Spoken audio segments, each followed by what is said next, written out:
So you have a tender read and your love overlanding. You have plans to do it big on the trails and some super glamping.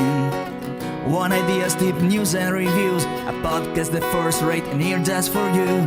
You don't have to think about it, join us and be about it. Something interesting we want to hear about it, come on let's talk about it. Welcome to Waypoint Overland's Random Waypoints Podcast.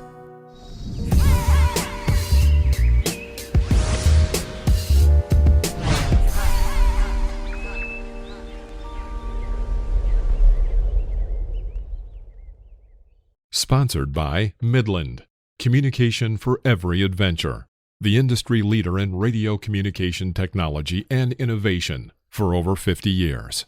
Sponsored by MYMEDIC. Sponsored by TEMBO TUSK.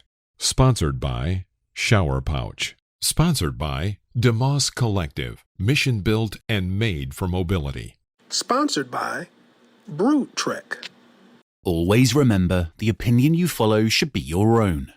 Just consider the things stated here to be a second opinion from a complete stranger online. Hi, I'm Phil from Waypoint Overland, and you're listening to Random Waypoints. All right, so here we go. Welcome to another episode of the Random Waypoints podcast. We'll be doing an episode every week, so like, share, and subscribe. Hit the notification bell to make sure you don't miss an episode. This week, I'm in Palmer in Alaska, and my co-host, Michael Ladden from Drive the Globe, is all the way in Gloucester, Massachusetts. What's up, Mike? Oh, what's going on, Phil? It's a beautiful day here on the East Coast, and I'm imagining it's just as beautiful up there in Alaska. It is cloudy, it's raining, and it's cold, but I love it. I love it. Very nice. It could be worse, but it's a whole lot better. That's right. So we agreed we were going to talk about Baja and security. Appropriately, you have on the right shirt. I see your Baja shirt. Where'd you get that from? Baja Moto Event Tours. It's a friend of mine that owns a motorcycle tour company down in Cabo San Lucas. Okay, so does he cater to, like, are these sport bikes? Are these adventure bikes? What's going on? Mostly it's adventure bikes, because most of the Baja is, a lot of people don't know this, most of Baja is dirt roads. There's very few paved roads other than the Trans-Peninsular Highway, Route 5 that comes down out of Yuma, Arizona, and a couple other ones. But most of the roads down there are unpaved. So it is awesome riding for adventure bikes and those that like to get off pavement. So is this the type of business where I can leave my bike at home, I come there, and he has one like already set up for me to go on my adventure? Okay. Yep. Or you don't have a motorcycle, or you don't want to bring your bike down there, you can go to him, and he'll do they'll do tours as well. So they'll guide you, and then you go out for 3-day, 5-day, 7-day, and visit all the interesting sites. And usually some of it's camping and some of it is lodging included where you stay and have meals and whatever. So it's a pretty good group that goes out there. That sounds really interesting. Not for me personally, but I can see a solo traveler or someone just not comfortable crossing the border, having everything already set up for them, that being a perfect thing. A lot of people, especially when it comes to going to Mexico or Baja, taking the Pan Am Trail, they seem to be more concerned about their security than anything else. The main two topics I hear people talk about is, I hope I can make it across the border. I hope they let me in. And the other one is a lot of stereotypes and a lot of fears, unnecessary fears about crossing the border regarding their security. Well, let's talk about that, because Mexico is obviously one of two countries that border the United States. So the easiest two countries for Americans to visit is Canada, which you're right next to and about to go to, and Mexico, which is on our southern border. So generally speaking, when we talk about security, we're talking about the south of the border. Very rarely are we talking about Canada. And I spent half a year down there last season. And I have got a number of friends that are traveling right now, both in Baja Peninsula and on mainland Mexico. And a few of them have been now south of mainland Mexico into Central American countries. So I'm in contact with a lot of people that are down there, both in overland rigs, van setups, and motorcycles. So let's do something unusual for this podcast when me and you are doing it together. Let's do this in order. No, say it isn't so. So let's start. We're going to take security and go from beginning to end, or we're going to try. We'll end up talking about birds or something before we finish. Right. But, and burgers. I'll be burgers or tacos or something. Okay. Yeah. Okay. So like I said, the first big issue that most people I hear talking about is either having a worries, a discomfort, or even a fear of crossing the border, whether it be them not having everything necessary, or they feel like, I'm a gringo, they're going to attack me as soon as I cross the border or whatever. So let's start with the border crossing. Walk us through a border crossing into Mexico, at least your experiences. So, okay, there's a couple components to crossing the border into Mexico. And no matter where you are crossing, it doesn't vary all that much. And let's go on the positive and the negative side. On the negative, let's start with the negative. On the negative side, most of what you hear about bad stuff in Mexico, particularly the stuff that concerns us people, whether it's gringos, Americans, whatever you want to call us, non-Mexicans, happens around the border. So I would say that the most unsafe parts of Mexico, particularly if we're going to talk about Baja for sure, but even Mexico is along the U.S. border, right? So that's where most of the incidences that you're going to hear about in the news occur. And that is where a lot of, I'll call it drug trafficking, cartel stuff, because remember, and smuggling is coming into the United States, right? That's why that's the problem. So put that aside for a second. The actual crossing of the border itself is actually quite easy. Whether you're going, so I've crossed the border last year, as an example, I've crossed the border at 3 different locations in 2 modes of, in 3 modes of transport. I flew in, I walked in, and I've driven in. So I've done all of the above. Walking is simple. You walk across the border and you wave to the guy and, hola, and that's it. They didn't look at my passport. They didn't check my bag. They didn't do anything. Tijuana, baby. What's that? I'm just thinking about all the times I've walked over to Tijuana. Yeah. Yeah, and they really don't. Mexico is not like the United States coming in where we have a lot of security. So going there, quite simple. Flying in, a little bit different. Obviously, you fly in, you got to have a passport. But to fly in, you got to have a passport. You got to fill out your tourist card. And generally speaking, you'll be granted a 6-month visa just by simply writing in, I'm going to Mexico, I want to do this. You get 6 months. That's your tourist visa. For my case, for most of you guys out there that are interested in going overlanding there and driving in with your vehicle, whether it's a motorcycle or a truck, there's 2 ways to go in to Mexico. If you're going to Baja, you do not require importation of your vehicle. So all you really have to do, and the easiest way to cross the border with a vehicle, is to park on the U.S. side, walk across the border, go to the the facility that basically you go get your tourist visa, which is this FHMN card. It's a little card you fill out, whatever. I forget what it costs. It's really cheap. And that's it. You walk back to your car, get in your car, you drive across the border, you wave again. You're unlucky, they may want to search your vehicle. In my case, coming across with the Storm Stevenson big orange old truck, they wanted to search it mostly because they were really interested in what it looked like, and the military guys were like, "This is really cool." So I looked at it, talked to me for a little bit, and that was it. I went on my way, but all I needed was the tourist card, which, by the way, they didn't look at that either. Nobody looked at that, but you have to have it. You should have it.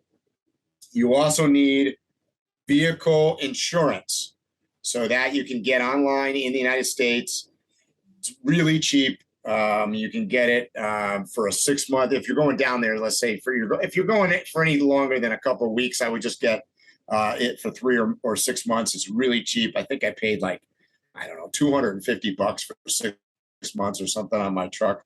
So you got to have vehicle insurance for Mexico, and you got to have your tourist card. That's it. Carry your passport. That's for Baja. If you're going to go to mainland Mexico, you also have to import your vehicle, and that requires going in. They usually come out and do a little check of your vehicle, but the short of it is that they don't want you bringing old crappy vehicles down there to sell and not bring back. So you got to essentially you're putting a deposit down. If it's a newer vehicle, I think the deposit was, don't quote me on this, I believe it's $400. And that you get back when you leave. So when you come out of Mexico, they refund your money. They just credit your credit card. I did that because I did not know whether I was going to go to mainland. So I did that for my vehicle and my motorcycle. So for 2 vehicles, the motorcycle ironically cost me $400 because it's 2021. The truck is an RV technically, and that is actually good for 10 years and did not cost, I think it was like $42. So it's all over the place what the thing is. So I didn't have to put a deposit down on the truck. But that's it. That's all you need. Crossing the border, I emphasize it one more time, very easy. It is not challenging to cross into Mexico. Okay, so I need a little clarification on everything that you're saying. So they're not going to unbolt my vehicle piece by piece, looking for drugs? Drugs goes northbound. They come from the south and they come north. Mexico, not that interested. Having said that, drugs are extremely illegal in Mexico. So I would not be walking in there with, my rule of thumb in foreign countries is to obey the law. There's been some stuff in the news lately, and I don't want to get into politics or whatever, but, we've got a basketball player that's going to jail in Russia because she got caught with, I don't know, what was it, marijuana or whatever, some kind of, the bottom line is, and I know everybody's all upset about this, I mean, she's not in America. You got to obey the laws of the country that you're going to. It's just the way it works. That's the way it is.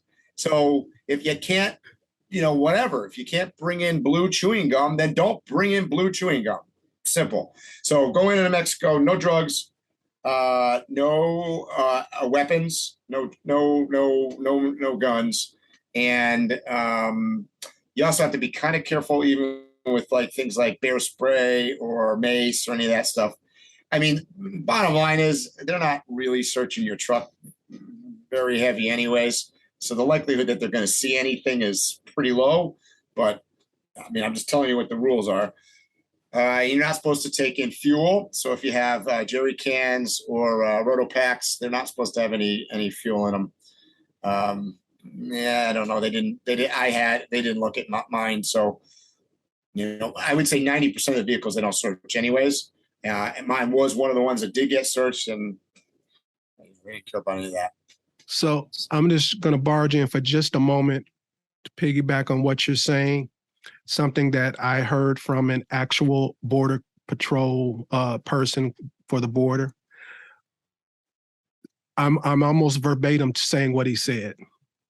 We know who has what crossing the border.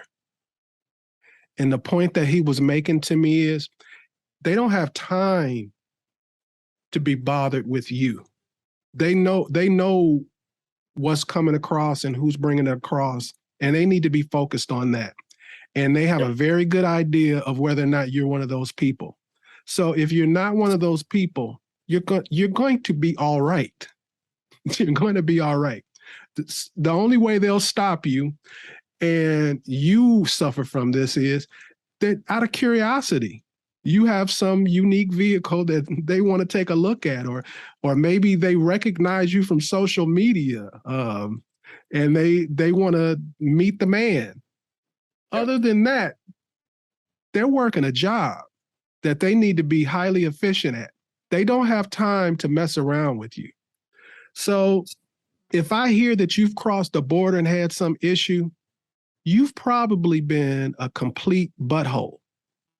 Yeah, you caused them to stop you because they want to get on to the next. Yep.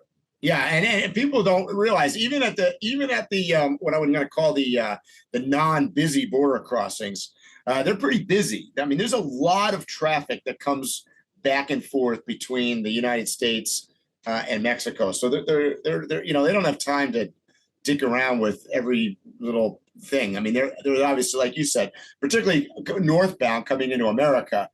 The Americans, I will tell you, can see and smell and hear everything. So if you think that they don't know what's in your vehicle, wrong answer, because they X-ray your thing coming through. They could tell how many eggs are in your refrigerator. So right. You're not fooling anybody coming northbound. Going southbound, technology not the same going into Mexico, and quite frankly, they don't care. They're happy to have you come down as a tourist and spend money. So not an issue. And let me add, because there's a lot of confusion between we're talking about vehicle searching and people, whatever. The border crossing is a border crossing, just like any going to Canada. You come across, they could inspect you, they could inspect the vehicle, they may choose to do neither. That's not the same as what they call military checkpoints. So military checkpoints, and that because that's hotly talked about in Mexico as well. And I'll tell you, there are five military checkpoints that I went through between the border of the United States and the southern tip of Baja, which is about 1,100 miles. I got stopped at all of them. And I was traveling with other people. Most of them did not get stopped. I think maybe at one of them. I was just continually getting stopped because, the kids, I call them kids because they're mostly 18-year-old soldiers. They're just interested in seeing the truck. And all of them were friendly. Nobody busted my butt on anything. They look around, they want to see the microwave oven and go, oh, look at that, you got a refrigerator, and nobody cared. They weren't looking at anything. So that's it. I want to emphasize this because this is because a lot of times I feel like people are either anti-foreign, anti-Mexico, anti-something, or oh my God, there's military and they're gonna search me and it's border. This is like a communist state. As I said, 5 checkpoints going south. I passed through more than 5 military checkpoints in America when I came out of Baja and went along the southern Arizona border into New Mexico. I went through 6 U.S. military checkpoints in the United States. So if you think that, somehow this is a Mexican thing, it is not. We have military checkpoints in the United States. So not only the checkpoints, but I know for a fact they have unmarked vehicles all along the roads.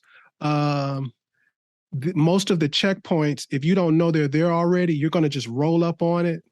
They have people waiting for you if you decide to U-turn and go back. You're in the States. You're an American. Sorry. But they'll come get you. What made you turn around? So yeah, I know exactly what you're talking about.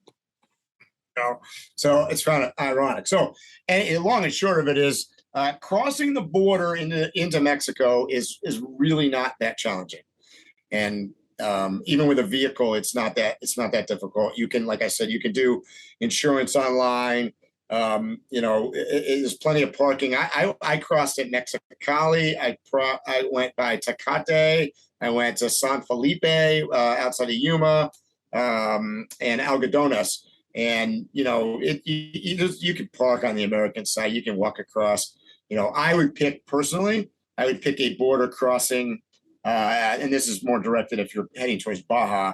That is a smaller one. There's I don't know how many border crossings between San Diego and say Yuma, Arizona. There's maybe 8 or 9 of them. I would choose a smaller one. It's just easier. Don't go at nighttime. Don't go late in the day.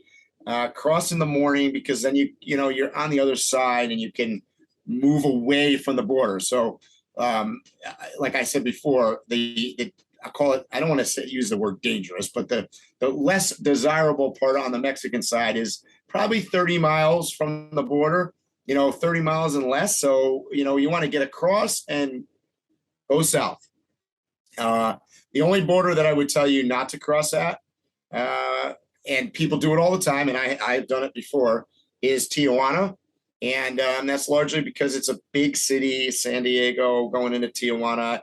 It is a hot button. And the reason we started talking about this today is it's been in the news, ironically, that, the Mexican authorities sent in, I don't know, I think 1,000 troopers or something. There's been uprisings. The drug cartel, the new drug cartel there is telling people to shelter in place, stay inside. The U.S. Embassy actually told U.S. citizens, I think the border is open, but I had heard for a little while they were talking about even shutting the border down at Tijuana. As of this recording, the border is not closed. I have a trip at the end of the year to Baja, so I've been monitoring this. But they, like you said, they definitely are considering it. Yeah, and I wouldn't tell people that are planning on going to Baja. My recommendation would be not to go through Tijuana. It's the busiest border crossing in the world. There's nothing special about Tijuana. Nothing special about Tijuana. In fact, there's nothing special between Tijuana and Ensenada on the West Coast going down Baja. That is primarily a agricultural zone where they grow most of our food. And it's not that scenic, and there's a heavier population there. And yes, there are more issues in that area. I would drive out of San Diego and head east, cross at Tecate, or even cross by the California-Arizona border. And then you could take Route 5 down, which is a beautiful drive in Baja. And then Route 5 eventually intersects with the Trans-Peninsular Highway, Route 1, going down south. So you avoid all of that mess. Basically, if you cross in Yuma or between Mexicali and go 30 miles in, that's it. You're not even forget about being threatened by drug cartels or getting your head chopped off or all this other nonsense that you hear. You're not even going to see people. You're not going to see people. So, you're pretty safe. Right now, I want to make this a extra little learning moment. I'm not saying too much. I'm not contributing too much. I'm letting you do all the talking because you were just there. That's number one. 2, if people aren't aware of it, you're an instructor at all the Overland Expos, and one of the topics that you teach is about going to Baja. So I know you're going to be humble about it and everything, but you're the expert on this. And you're not only the expert, but you're the expert with the most current information about this. Anything that I would contribute would be post-COVID, and it wouldn't be driving a vehicle over the border. So I'm not going to huff and puff and pretend like I know something that I don't, which I hear all over social media. People contributing their information and their ideas with no knowledge. And I want to reiterate, Michael here from Drive the Globe just recently came back in 2022 from Baja, and he's actually an expert professional instructor at Overland Expo, and one of the subjects that he teaches is about Baja. So I'm sure you're going to get some valuable information from him on this podcast. But I would urge you, if you are planning to take a trip, to go to Overland Expo and take his class.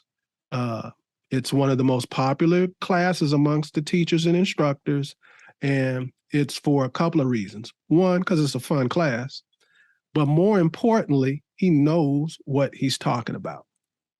And to add on to that, Phil, I mean, your least likely good source of information about Baja or Mexico in general is going to be CNN or Fox News. So what you hear in the news is, they're trying to sell ads.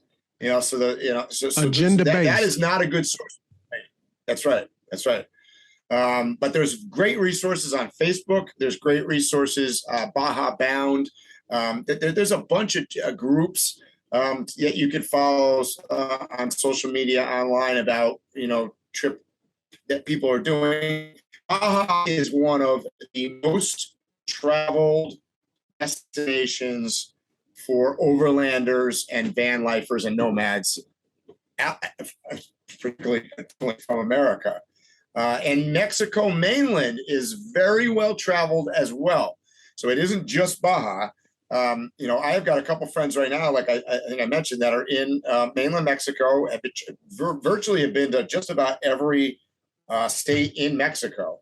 And although mainland is very different from Baja, I'm not gonna say that it is not. Baja is almost like I don't know. It's almost like a different country from Mexico from a standpoint of, you have to realize the two states in Mexico are the least populous states in all of Mexico out of all the, I forget how many states, 26 maybe. So it's just very unpopulated. They were the last two states to join the union, if you will, in Mexico. It's very similar to, say, like going to Yukon or, any of the territories up north or whatever in Canada. They're just out there. So, by and large, I'm not going to say it does not exist, but the drug trafficking, Baja doesn't make a lot of sense. It's a peninsula that goes down to nowhere. It's not where the drugs are coming from. They're coming from Central America. They're coming up. They're coming from, some of the mainland provinces. It's just, so, it's makes no sense. Not there. Yeah, it's not geographically, it doesn't make sense. I'm not suggesting if you were coming that route, it would, I think the Coast Guard would be your concern. It would be there. You'd be more worried about it coming in through boats or submarine or some raft or something like that. Correct.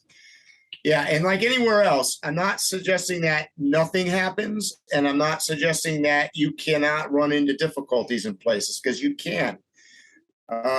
But from my experience, I will tell you that you are far safer just about anywhere in Baja than you are in New York City or Chicago or, any kind of major metropolitan area in the United States.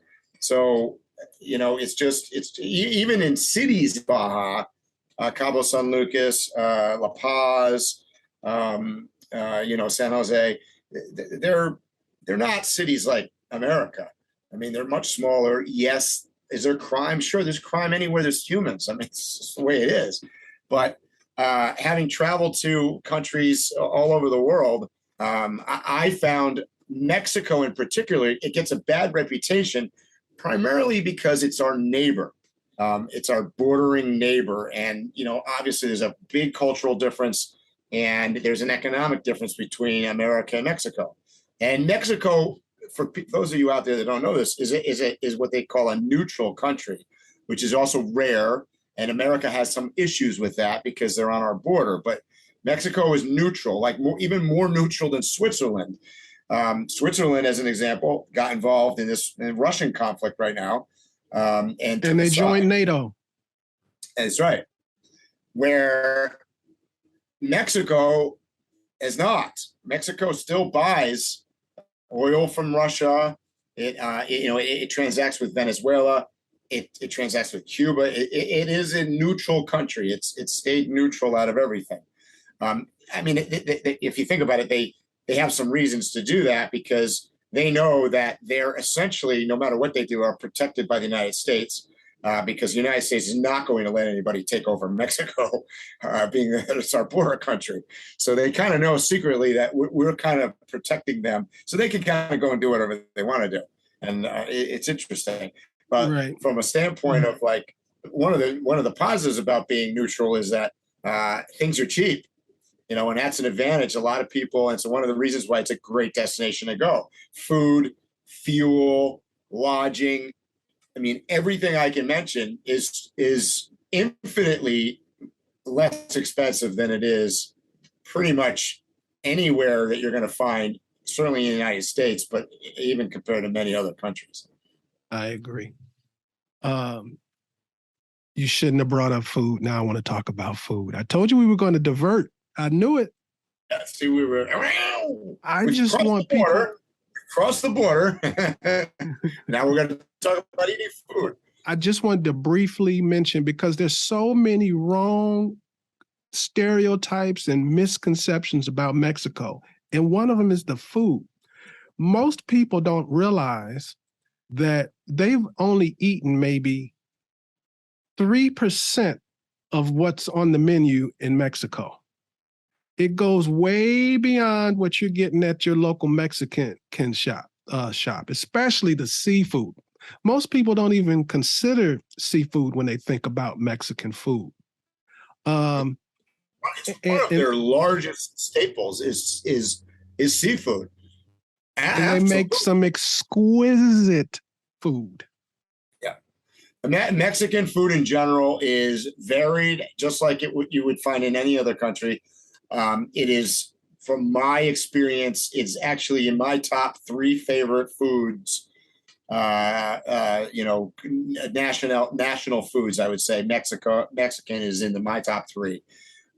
Whether you're talking about seafood or you're talking about, by the way, it's different regions have different food. So even like, tacos, an example, in Baja are flour, mainland corn. There's differences, when you travel around Mexico, but the food is amazing. And 2 of the things that I've had in Mexico that are my favorite, I think, in the world, either one of which I would consider to be Mexican: apple pie and pizza. I have had the best pizza and the best apple pie in Mexico. And if you come visit me, I'll show you where you can do that. So I want you to explain both. I know and understand the pizza one, but you got to explain the apple pie one. I'm totally ignorant to this one, but explain both of them for the audience.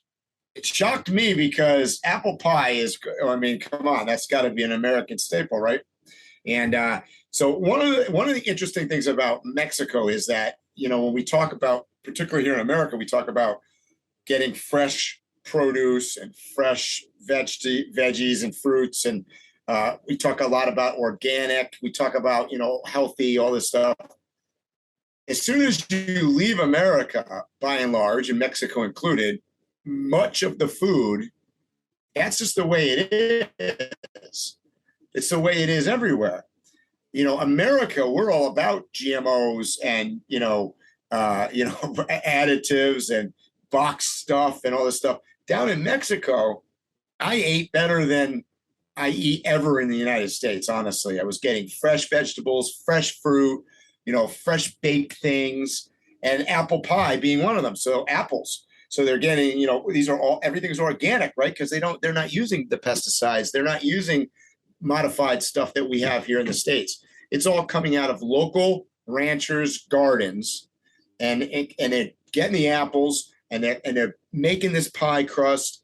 It was amazing. And I was just like, wow. And that's the other thing, is you can find these little hole in the walls and little local things and meet people that are running businesses essentially out of their homes, making food. And it's, I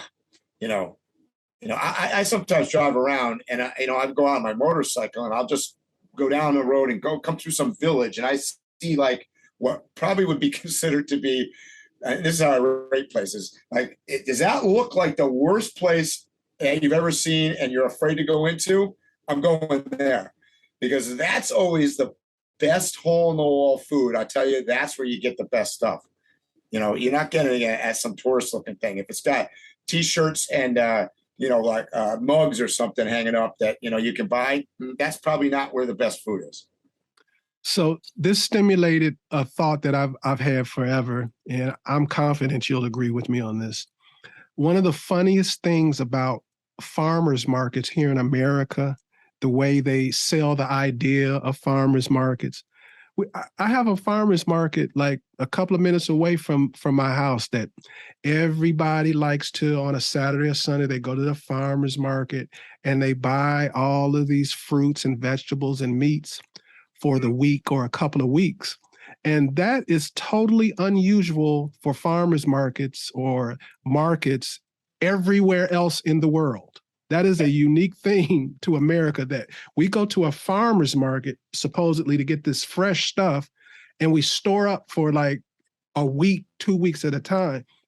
You go to Mexico, one of the things you'll notice if you ever go to somebody's house is they have a small refrigerator, if they have one, depending upon where they live. And it's just a normal thing. Every 2 or 3 days, you go to the market to go get vegetables and meat or whatever. And we're talking about Mexico, but basically outside of America, that is the case everywhere you go. People go and get groceries every 2 or 3 days, and it's very fresh. 2 reasons. One, they don't have the storage. Most people do not have refrigerators around the world are more in line with what I would have here in my truck. They're little.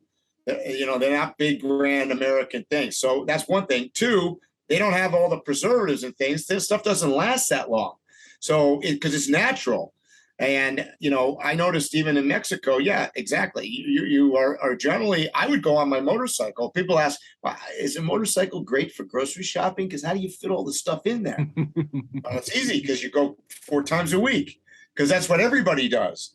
And even where I was camped, you get fresh produce delivery coming in, and, the ranchers making dinners for us and whatever. You're getting stuff constantly. It's not like, good luck going to a little village anywhere in Baja is a good example of this, and expect that you're going to get some kind of frozen item. Nobody, no store even has a freezer. You're not getting anything frozen. Not happening. It's few and far between. You got to go to you've got Walmart or a Soriano's or one of the big chain things that are in, Cabo San Lucas as an example, to find a frozen food section. And even then, I mean, it's not anything like you would find at any local food, provider here in the United States. For that reason. This is my opinion. I want to hear yours. Once I go down to Mexico later this year, one of the barometers that I'm going to use as to whether I'm in the right place or not is how easy it is for me to get American food or frozen food or something like that. That means I've gotten too close to civilization. I need to get away from here. Yeah, exactly. And I laugh sometimes. I'm working on a Baja Divide. I'm riding my bike in January. We talked about this at the last podcast, but I'm basically doing a 1,700-mile trip. And it was funny because I'm researching. It has all these GPS coordinates of places that you can stop to resupply. And I had to laugh because a few of them I know. And it was said, this village, not really great supplies, hard to get, groceries, blah, blah, blah. And I go, oh, really? Wow. That was one of the, I was like, that's a great place to get groceries. And I'm thinking, because they're looking at this from an American viewpoint where you can't walk into what I'm going to call whitewashed, sterile environment where you got coolers here and freezers here and this and that, and everything comes in a box. No, if you expect that, no. What you're looking for is oftentimes, I'm not going to call them farmers markets, but they're outside, they're in little stands, and yeah, do you have to buy your sweet potatoes here and your lettuce over there and your chicken over there? Yeah. Oh yeah. I mean, I lived that life for months on end, where I would go into my local little village, and the joke was, you got to go to 5 grocery stores. Well, I mean, they're not really grocery stores, they're little market things, but you really had to go to all 5 to get what you needed. It's just the way it is. It's not all tightly wrapped up and organized. But when you really dissect it, if I wanted to fry some chicken, or if you were going to fry some chicken, or the people listening, if you were going to fry some chicken and you wanted to have the best chicken that you ever had, do you want to go to the store with all the food, or do you want to go to the chicken lady that does nothing but chicken? I want to go to the chicken lady. You know what I mean? Yep. Now, I went to the apple pie woman, and I went to the guy, that's about 26 villages away. It took me an hour and 45 minutes to get to, that makes the pizza, because that's the pizza place, because that these are where you get your items. Right. And I would go every week. I would go and get my tortillas at a certain place, because I know that those are the guys that make the best tortillas. You don't get those at the other store over there. That's not their expertise. But at the end of the day, you end up getting high quality stuff, organic, naturally. You're eating healthy, and you're paying like pennies on the dollar Right. what you're going to pay at Whole Foods or Trader Joe's or something, Right. So Crazy. when I post this video, it's going to read something like something to do with border crossings and security in Canada, Mexico, blah, blah, something like that, right? And people are going to watch this, and then 15 minutes in, we spent a lot of time talking about food. And they're going to be like, what's going on? I wanted to learn about. I'm bringing this full circle. So basically what we've described is a situation where Mexico is doing something better than we're doing it in America. Would you agree on that part? As far as the food? And by the way, fill in the blanks. It's not just Mexico. It's Uganda and Kenya and Thailand. And I could go on and on. I 100% agree.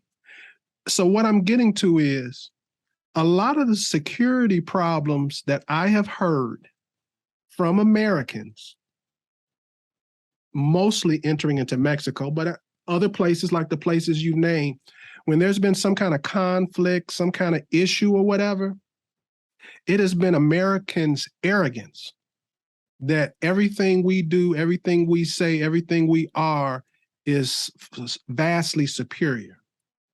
And so my point is, this is just one thing, food, one of the most basic necessities, and they got us beat. So quit going into other countries. You can think all the great things you want to think, but keep them to yourself. Most of the issues that I find people have security-wise are things that they inflicted on themselves with a show of their arrogance. So I just wanted to say that. It's good. Yeah. Anytime it's outside your comfort zone, that's where it comes up. So Americans, by and large, I'm going to call the best word I can use for Americans is a sterilized culture. Everything is very sterile, whether it's food or, God, even talking about, death or sickness or whatever. We sterilize everything over. And so when I see Americans traveling, oftentimes they'll go, and some of the reports you're going to get at let me give you an example. A lot of Americans go to Mexico, they go to Cancun. I'm just picking Cancun. I've been there. Cancun, the reason they go there is cheap, all-inclusive usually, and they feel like it's safe because why? Because it's like America, because they're inside a little sterilized box. And, oh, you know what? We can get hamburgers like we have at home. And look, they sell Coca-Cola. And, my brand of blah, blah, blah, I can get here. And it's in this little box. And, the guy at the front desk talks to me in English. And, all these things are, so all of a sudden, and the bed is like, it's like the same bed I got at home. And my shower is the same, all these things. So what is all this talk about? So what are you trying to do? You're trying to go visit a place that's like home. But you could stay home. So, not to sound like an ass here, but like this is, and so as soon as it varies from that, oftentimes a lot of people is when they, like I think you said, they either show their arrogance or their, I'll call it their, the mean bad side, the ugly American side, and go, this is not acceptable. This doesn't taste like, this is crappy. This beef is no good. This doesn't taste like American hamburger from the Midwest. Well, it's not. So, but that's probably a terrible choice of what you should be ordering anyways. But, so I don't want to go down this road too far, but like there is a significant difference in my mind between travelers and tourists. And hopefully the people that are listening to our podcast are more focused on the traveling side of things. And because that's the goal in, if I had to define that word overlanding, that I repeatedly every podcast say I don't like that word, but if I had to define overlanding is the desire to go out and explore on your own wheels and see different things and experience different stuff. And and that's not sterilized, and that's not in a box, because you're not driving. The idea is not to drive your overlander to the Cancun resort, go through the gate, close the door behind you, sit there, right? I mean, that's not what we're doing. Do you know anybody who's done that? I bet somebody's done that before. I'm not going to mention it here. Oh, okay. We'll talk about that. What I'm really trying to emphasize is, one, we always think we're on the higher ground in an argument or a discussion or debate. And a lot of times we're not.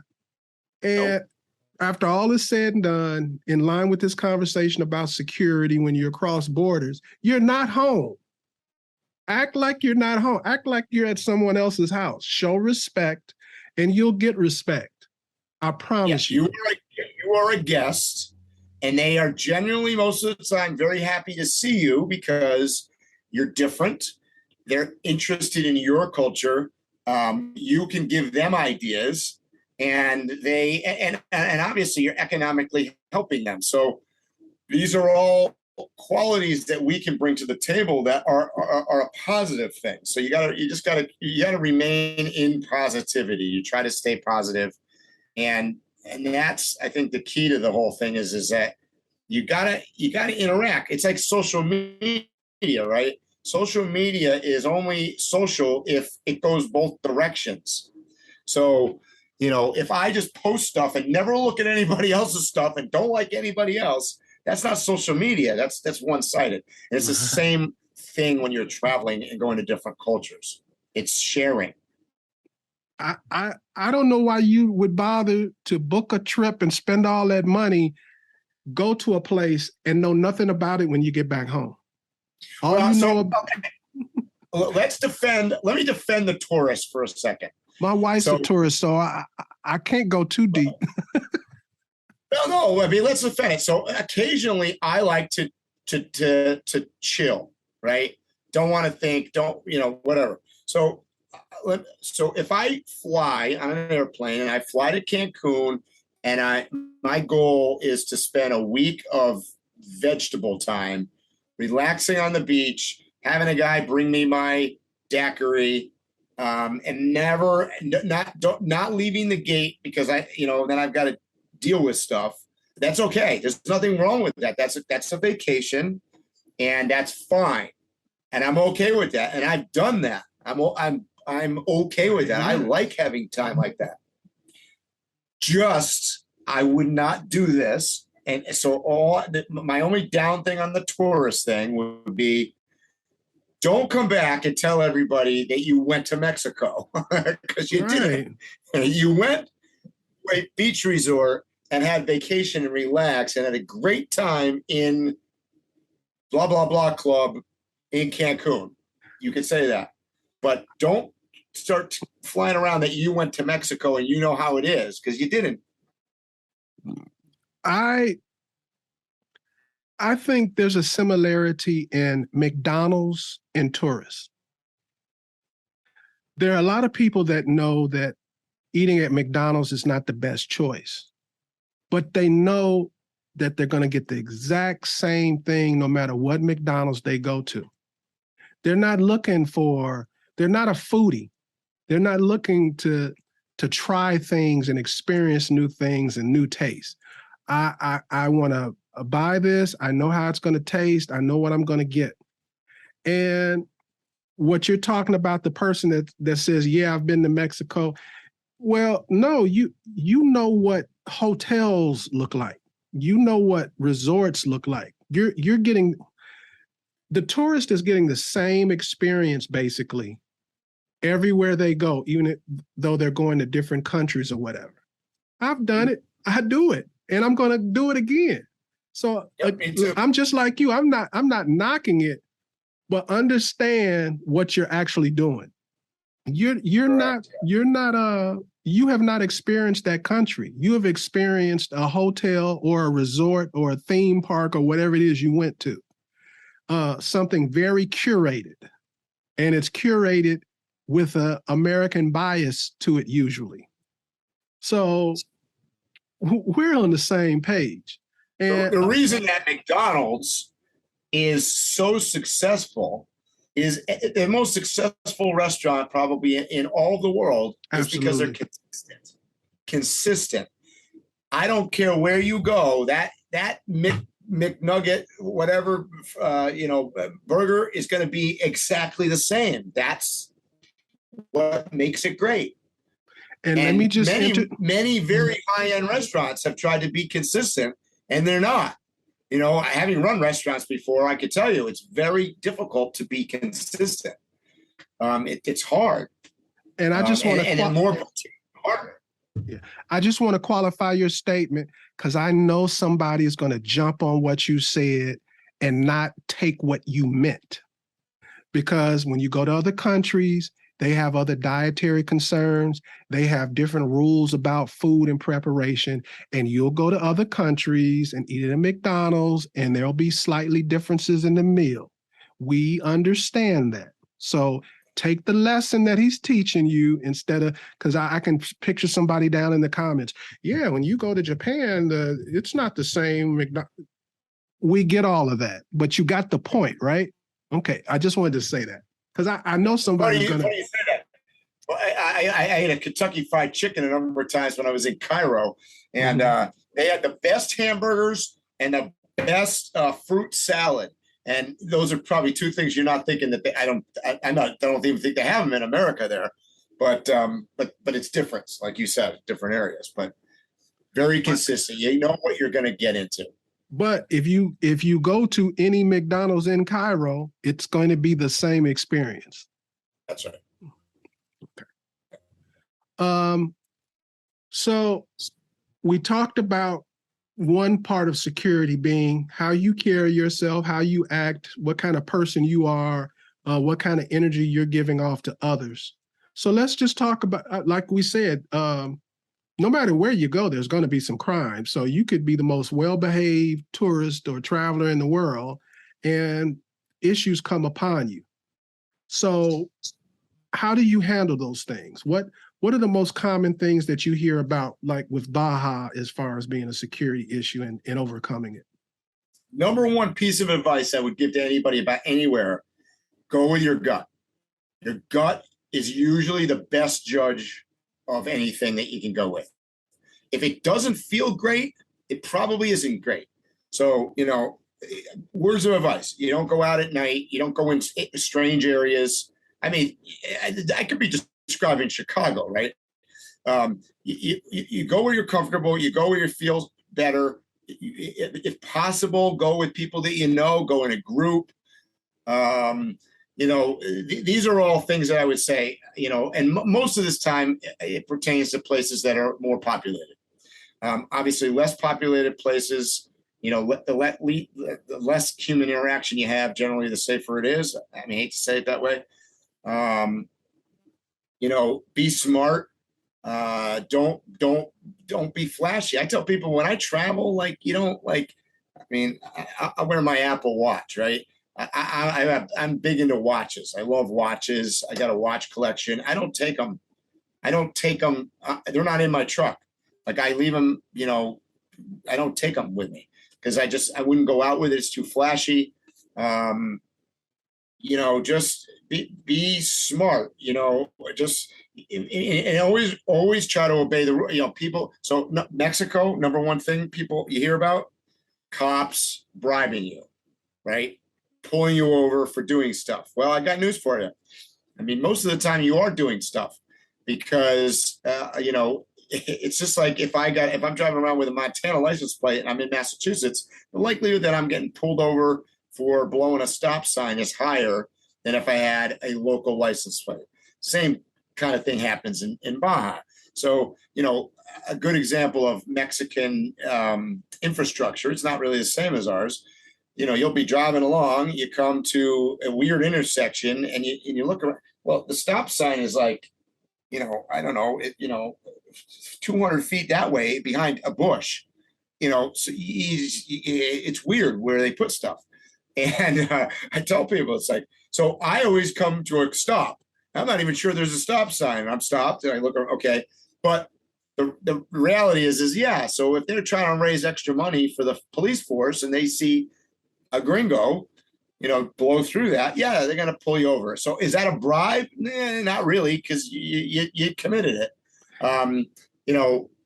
I don't pay bribes. I recommend that. Having traveled to Africa, I will tell you that it's a slippery slope, and I don't recommend it. I tell people there's definitely different rules of thought on this. I prefer not to do that. So if a cop pulled me over and said, I want $200, whatever it is, I would be, inclined to go with the, I'll pay that at the police station. Let's go there. And if they're on the crooked side, they're not going to get money if you go to the police station. And you quickly, I had this happen to me. I actually had this happen to me in Honduras, where they were like, it's 200 whatever's.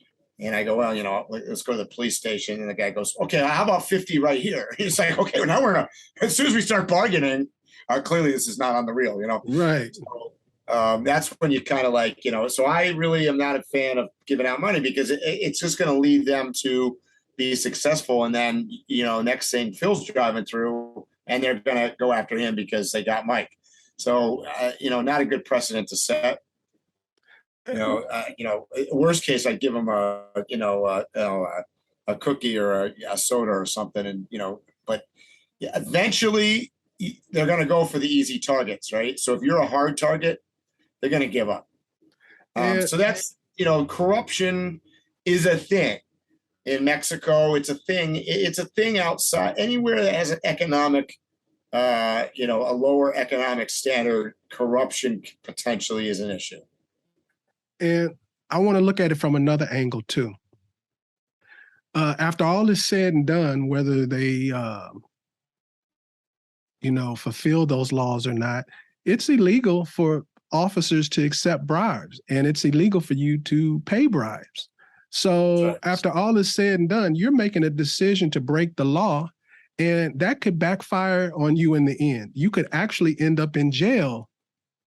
I've never heard of it happening that way, but the bottom line is you're making a decision to pay a bribe to an officer. Right. Yep. So that could really backfire on you. And we were mentioning before about the basketball player over in Russia. After all is said and done, you committed a crime. So you couldn't take the chance on going to jail because you did do something. And as Americans, we can all sit here and say, well, that crime does not fit that punishment. The punishment was 9 years and the crime doesn't fit it. Well, yeah, in Massachusetts where I'm sitting, you're right. I mean, it's legal here. So of course not. But not my opinion. I didn't write. It's not my country. That's what they did.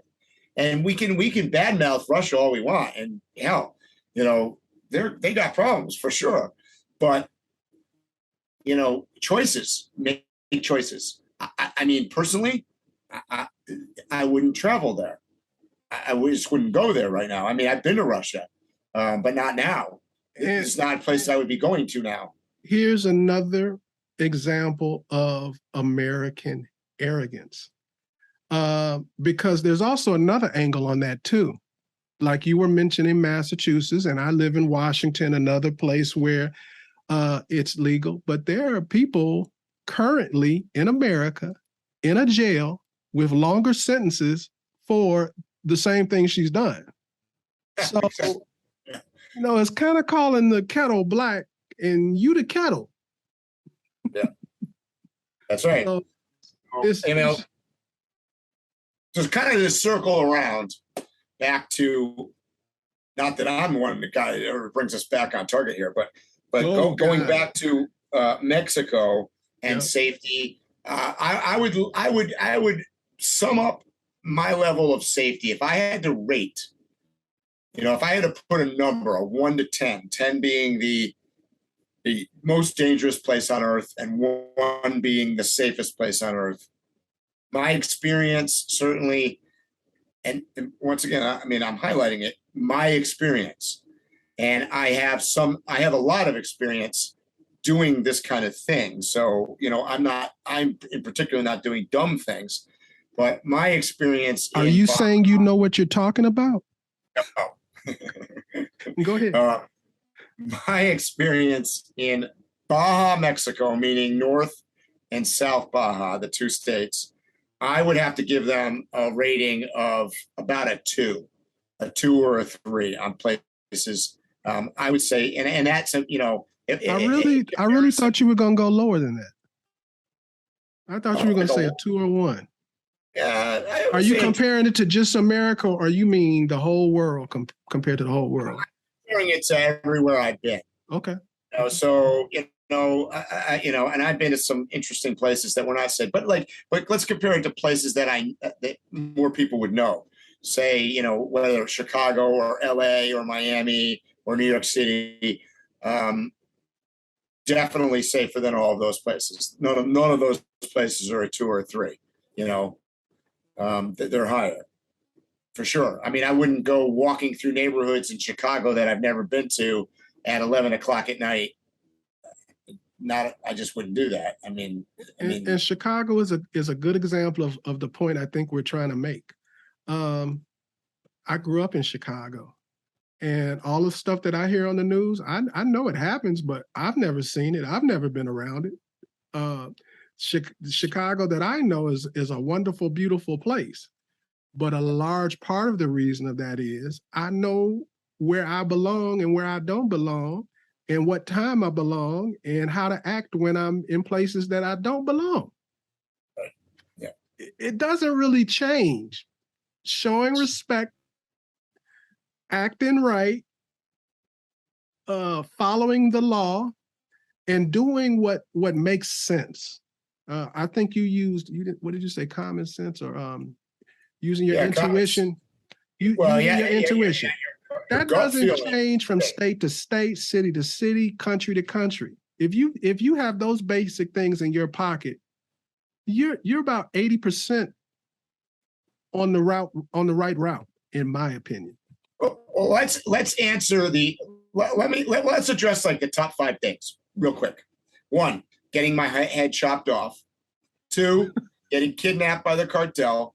3, having my truck stolen at gunpoint and taken away so they can use it. I mean, those are the ones, that's stuff I hear all the time, right?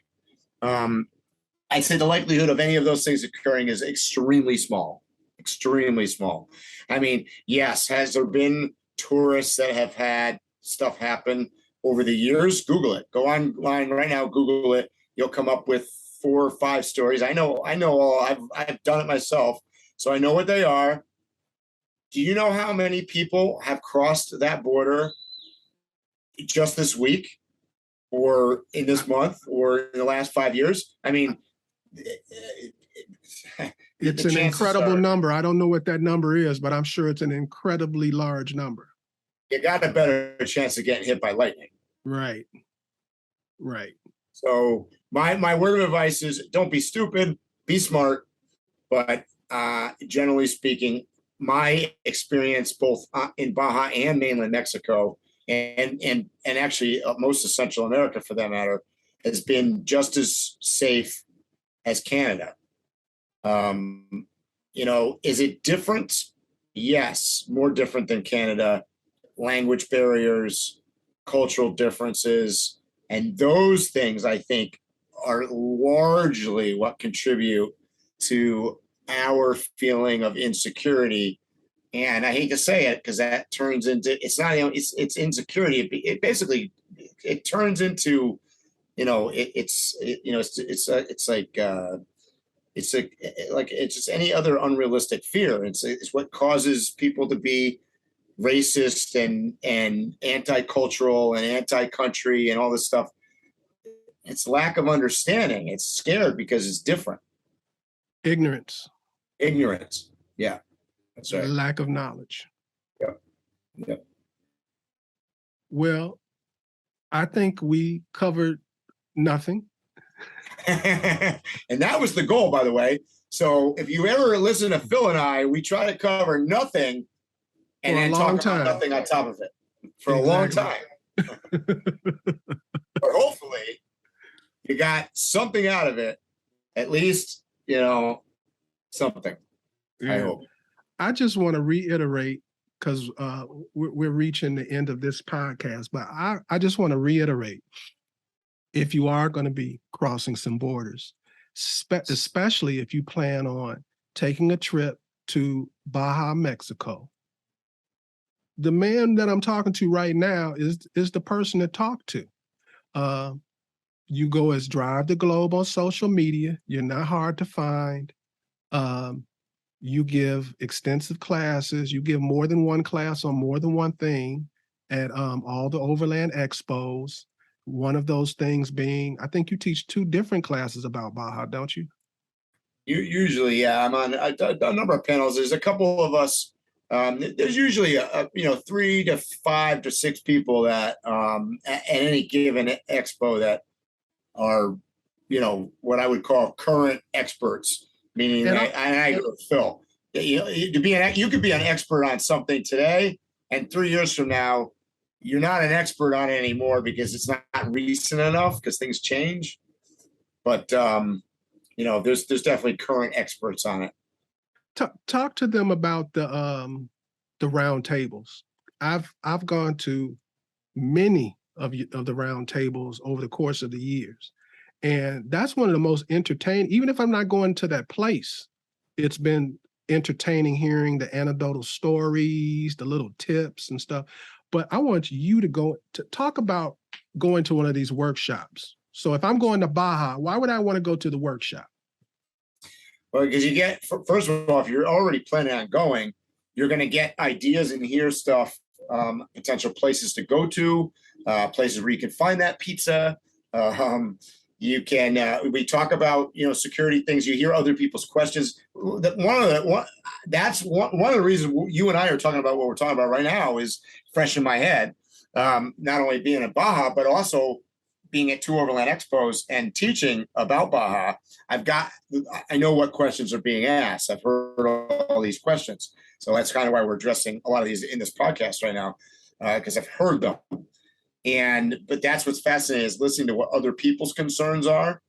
And then, you know, what was great about the round table thing is somebody will say, well, I heard that the cartel is doing so and so, and there would be like three of us on the panel, so we're all about to answer it, and then sure enough, somebody else in the audience goes, well, I was just down there, too, and I didn't see any of that. So now they're being answered from what I'm going to call the peer rather than the instructor, right? And a lot of times peer validation is probably even more important because it's a regular person that they feel like they're on the same level with. But it was interesting to hear that. And then, even for us up there on a panel, I found it, I was always always a little afraid going onto a panel, particularly when I didn't know the person that I was going to be on there with. I go, oh God, I really hope I have the same answers, or when they ask about, is it safe to cross this border, and I go yes, and they go no, But as it turns out, we all had the same answers, which even more solidifies that we have the same answers because we had the same experiences, because we went to the same places, and that's the way it really is. It wasn't just a aberration that I didn't get robbed at gunpoint 6 times. It's not that nobody else experienced it either. So, that's what makes a panel pretty interesting. And if even if you're not considering or weren't considering going to that location that the panel's on, sometimes you get great ideas for other places too. You hear something, you go, oh, that's interesting. I never thought of that. Or, what about, well, I was thinking about going to Newfoundland. Everything is interchangeable, kind of, sort of. And there's panels on a lot of things. You can go on things about Africa and things about Canada and things about Mexico and wherever. Traveling as opposed to tourism is similar no matter where you go, because you're going on your own means to explore stuff. And that's the whole idea. You have to kind of lay it out and be like, you got to be a sponge. Most people, especially if they're traveling across borders for the first time, like we discussed, the number one thing they're worried about is security. But the other thing I think would probably be maybe number 2, right up under it, is they're trying to figure out what they're going to do when they get wherever they're going to go. Yeah. And who better to get it from than somebody who just got back and is telling you about it. Exactly. On the trip that I'm on, there's a place that everybody kept telling me to go. This is where you stop to get gas, because it's not only a place to get gas, they've got food and blah, blah, blah, blah, blah, right? It's closed. So, and it's been closed for about a year. So you go to one of these workshops, somebody that just flew in or just drove in or was just there a few months ago, the places that they're telling you about, the lady didn't die that owned the restaurant, it's open. Whatever they're telling you is up to date. I can make a plan off of what Mike just told me. So, and by the way, I'm going to add one more thing. Do it while you're traveling too. So it's great to go to workshops and go to Overland Expo or wherever you get your information from. And it's great to go online and read about stuff. But to pick up some of the things we've talked about on some of the other podcasts, there are other places like coffee shops, like the local pub, like, even like the local equivalent of a farmer's market, where you've read about that other nomadic people or overlanders go to. That's great places to go with the express intent, potentially, of not necessarily getting a great cup of coffee, but that you're going to run into 3 people that are there that drove in on their van and they just came from somewhere. And you might be going where they came from and you find out information from them. And they are the experts at this point because they just came from there. And likewise, they're interested in hearing where you came from because they may be going there too. So it's information. It's the equivalent of in the old days when you had youth hostels. And you went to a youth hostel traveling around. I went spent at many youth hostels all over the weird places. it was the best place to get information, particularly before what I would call our modern information age, where now we can just, whatever. But like back in the day, you couldn't do that. So that was the equivalent of Google going to the youth hostel. Well, I'm just going to let you talk about the hostel. I'm married, happily married. I have fond memories of hostels, and I'm going to just let it end there.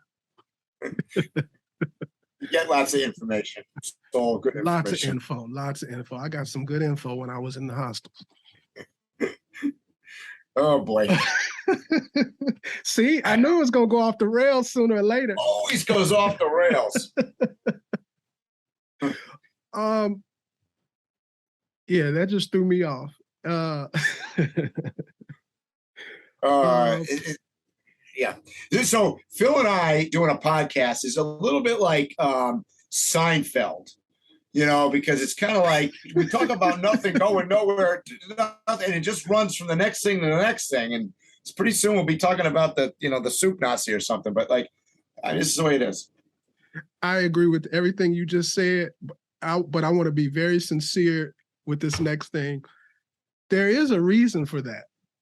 We're all over the place because we're excited about the things we talk about. We don't talk about nothing we don't want to talk about. We're both nomadic to some extent or another in different ways, and we love it. So that's why we're all over the place. That's why we don't follow an outline or anything like that. We just let it rip on here because we enjoy it, and we're hoping it either makes you curious and inspires you if you haven't started traveling yet. And if you already are a traveler, it gets you excited about your next trip. And maybe somewhere in there's a sprinkle of some tips and information that may help that to happen. At least that's where I'm coming from. Yep, agreed. Well, guys, is there something you want to say, Mike, before we go? I want to say that I want to see you guys at the next podcast because there'll be another one soon.